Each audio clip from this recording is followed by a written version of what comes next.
Bonjour! Aujourd'hui, nous allons parler du métaverse. Oui, encore une fois, mais je sais que vous en avez entendu parler à toutes les sauces. Je sais qu'on vous a déjà dit énormément de choses. Beaucoup de choses vraies, peut-être, et beaucoup de choses imaginaires ou inexactes. Ce que je vais essayer de vous faire, c'est une explication la plus exhaustive possible et aussi la plus simple sur ce que sera le métavers. Et oui, métaverse, c'est pas aujourd'hui. C'est quelque chose qui arrivera un jour, peut-être. Mais pour commencer, je vous encourage à vous abonner. Et aussi, s'il vous plaît, à me mettre un petit pouce bleu, cela m'aidera un petit peu. Je ne fais pas des vidéos souvent parce que j'ai énormément de travail par ailleurs. La vidéo, je ne la fais pas pour gagner ma vie. Je fais ça pour essayer de vous expliquer des choses parce que je pense que cela pourrait être intéressant pour vous. Vous pouvez aussi mettre des commentaires en dessous de la vidéo et je répondrai aussi à toutes vos questions. Le nom de métavers a une histoire dont nous allons bien sûr parler. Mais du coup, ce nom est trompeur. Il donne une fausse image de ce que sera le futur d'Internet. Car oui, le métavers, c'est le futur d'Internet.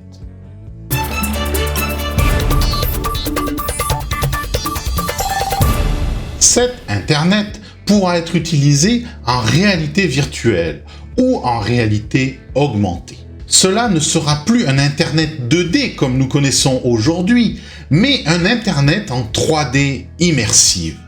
Cela veut dire une redéfinition complète de tous les protocoles qui sont aujourd'hui utilisés au niveau d'Internet de façon à s'adapter à la grosse problématique des échanges de données sur ce monde immersif. Alors, d'où vient ce nom de métavers? Mark Zuckerberg, nous apprend que méta, en fait son préfixe, comes from the Greek word meaning beyond. C'est-à-dire au-delà.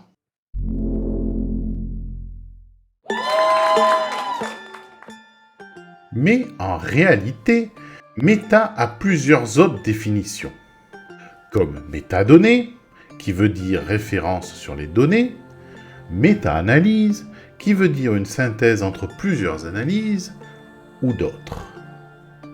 Mais dans le cas du métaverse, comme défini par Marco, on peut aussi imaginer que méta pourrait être remplacé par multivers. Mais nous y reviendrons. Ce concept d'univers virtuel immersif est relativement ancien. Il vient du roman Silmarillion 3 de Daniel Galloway, paru aux États-Unis en 1964, c'est-à-dire bien avant l'existence même d'Internet. Celui-ci était en effet juste au début de son étude de faisabilité, et du coup aussi bien loin de l'existence du web. C'est en 1992, dans son roman Snow Crash, le samouraï virtuel en français, que Neil Stephenson utilise pour la première fois le mot métaverse. C'est dans la préface de remerciement de son livre qu'il nous explique, je le cite, « Les mots avatar et métaverse sont de ma propre invention. Je les ai choisis après avoir décidé que les expressions existantes, réalité virtuelle par exemple, étaient inadéquates. Il a en partie inventé le mot avatar pour les habitants de son monde virtuel. » Pour rappel, en 1992, cela faisait déjà 3 ans que le World Wide Web avait été inventé, mais il n'était accessible qu'à un public de chercheurs. Celui-ci a réellement commencé à être utilisable par le grand public en fin 1990, début 2000.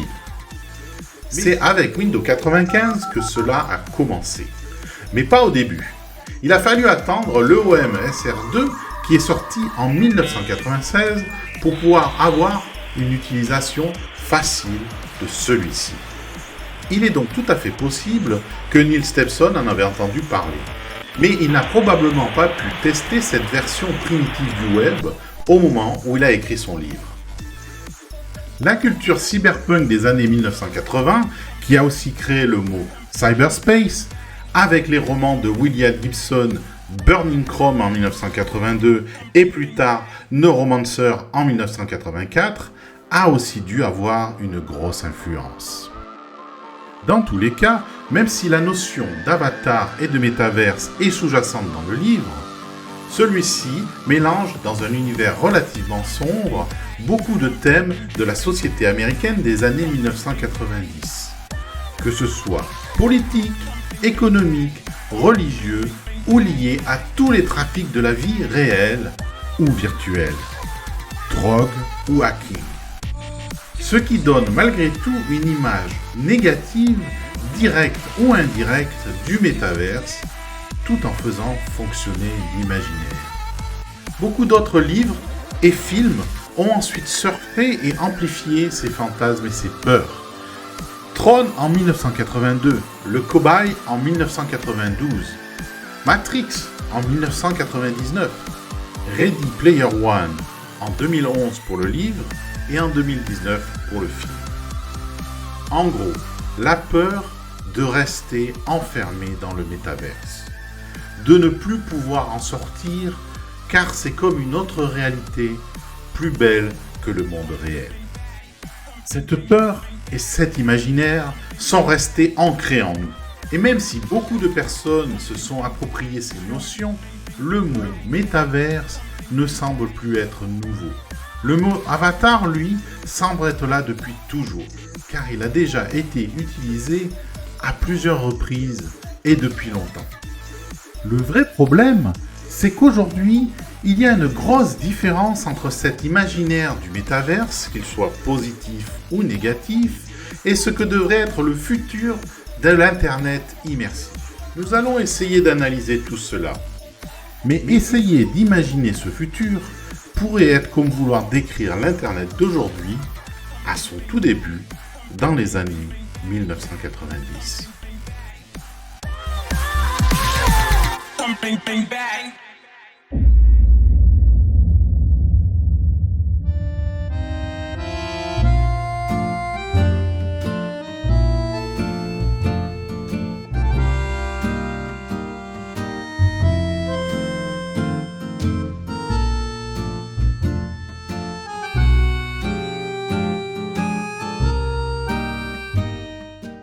Me voici dans quelque chose qui correspond à ce qu'on peut imaginer du métavers. C'est-à-dire un environnement 3D immersif où on est représenté avec un avatar.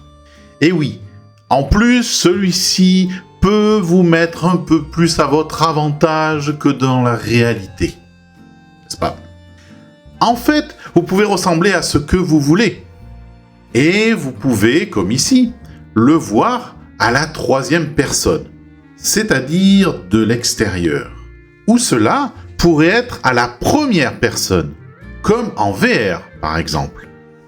Nous sommes ici dans une reproduction du premier embryon de métavers 3D tel que nous l'imaginons aujourd'hui. Son nom, le deuxième monde. Créé par la société de jeux vidéo Cryo et financé par Canal+ en 1998, et oui, le premier métavers 3D au monde était français.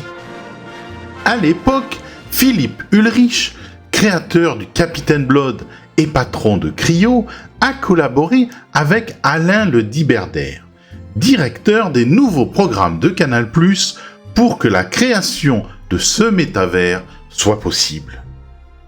Mais il ne faut pas aussi oublier Sylvain Huet, qui a été le directeur technique de Cryo Network. Il a partagé beaucoup d'informations sur son blog personnel. Donc le deuxième monde était une représentation virtuelle de Paris avec les technologies de l'époque. Bien sûr, ici, nous avons un rendu bien meilleur fait avec UE5. Ce monde virtuel avait aussi son éditeur d'avatar. Il était possible d'avoir son propre appartement et de l'équiper. Il y avait beaucoup d'interactions sociales virtuelles possibles. Il y a eu des débats publics, il y a eu des manifestations, il y a eu des magasins, et un certain nombre de marques s'y sont intéressées. Même des chercheurs ont fait des recherches sur ce monde particulier.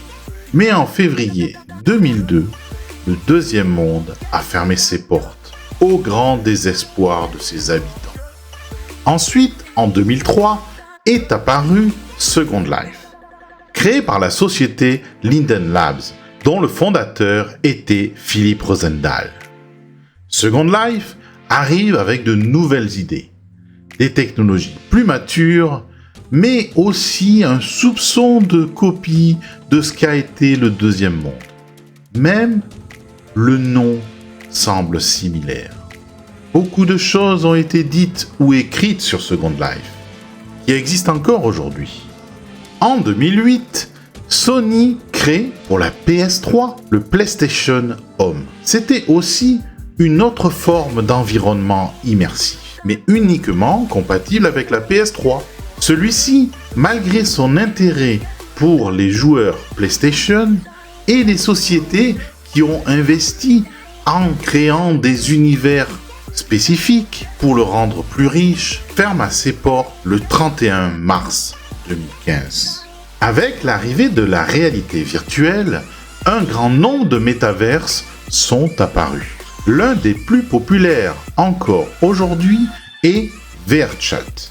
Mais il y a aussi Rec Room, Altspace VR de Microsoft, High Fidelity, créé par le même Philippe Rosendahl que dans Second Life, Mozilla Hub, et bien sûr, Horizon de Facebook, maintenant Meta, de notre ami Marco. Bon ok, on va l'appeler Zuck, il préfère Zuck, comme ça. Et je pense qu'il y en a encore bien d'autres. En parallèle de tout cela, en 3D non VR, on peut aussi considérer Fortnite comme une sorte de métavers. Surtout depuis que certains événements ou spectacles partagés par des millions de personnes y ont eu lieu. Dans la même idée, Roblox se présente lui aussi comme une forme de métavers. Nous venons de parler d'une grande majorité des métavers en 3D et en VR, mais il y a eu d'autres simili-métavers avant tout cela.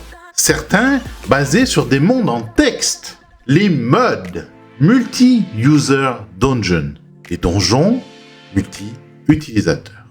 Il y a aussi eu le métaverse en 2D, comme Lucas Game, Habit.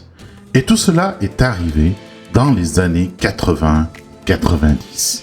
Ceux-ci ont eu un impact notable sur la suite. Ils ont créé des choses à leur niveau.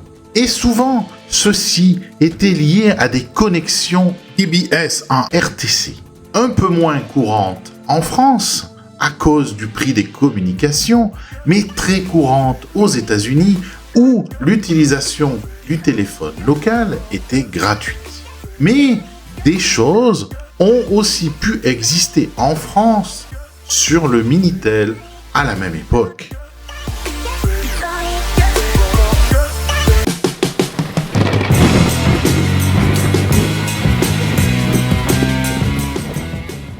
Oui, mais en fait, aujourd'hui, nos métavers sont en réalité des multivers.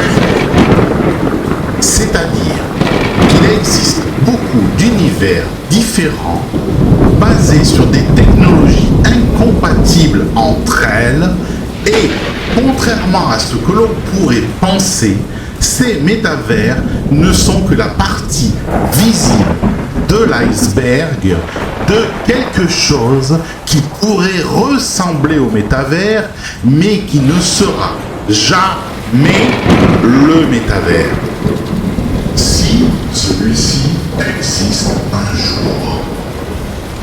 Ces métavers sont tous ce que j'appelle offline. Oui, ça peut sembler bizarre de dire ça comme ça, car ils sont en effet tous connectés, avec des personnes qui se connectent dessus aussi. Mais ils sont souvent connectés à un serveur unique, mais surtout à un serveur propriétaire, lié à la société qui fournit le service, qui gère l'intégralité des échanges réseau de ce métavers.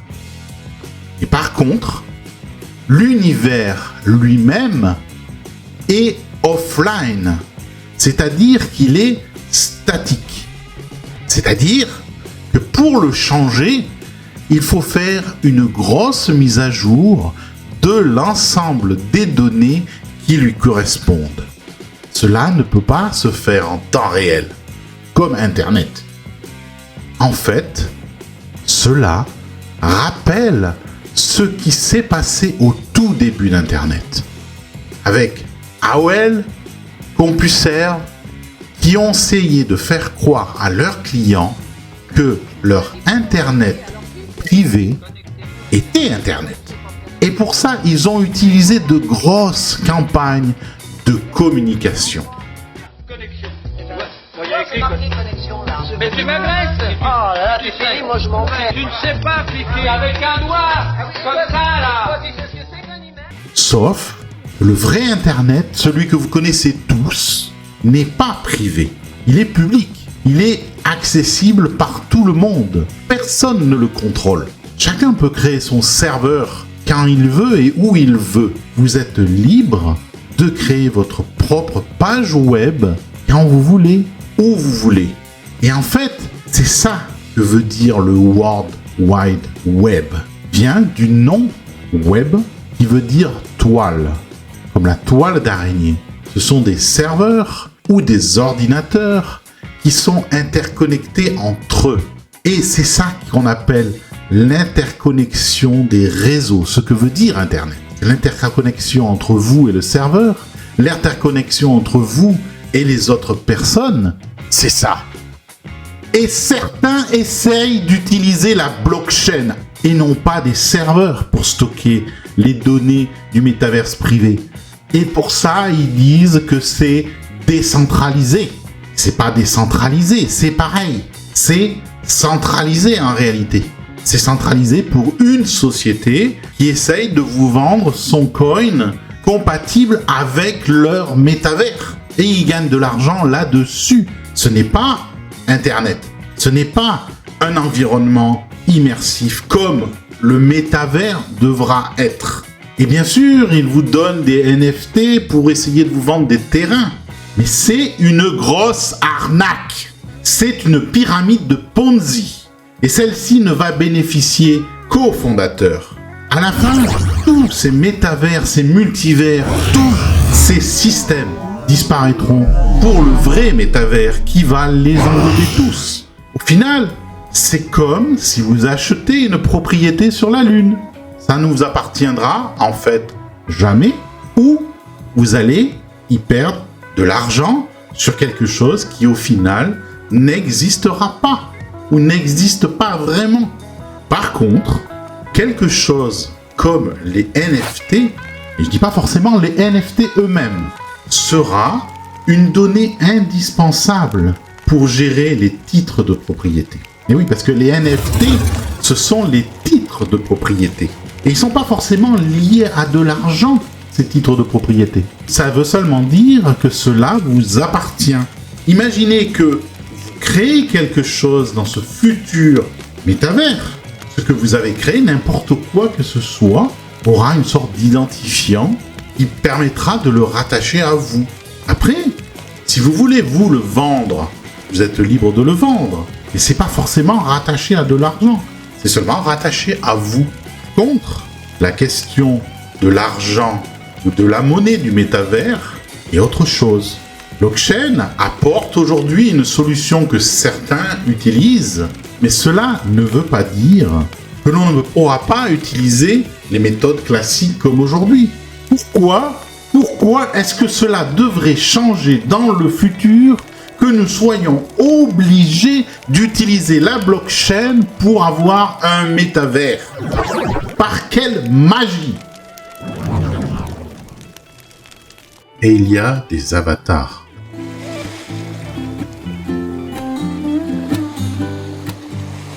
Ce qui vous permettra un jour peut-être de rencontrer vos idoles. Essayez de reconnaître tout ce qu'il y a dans cette petite séquence. Mais bien sûr, restez dans le coin. Nous en parlerons bientôt.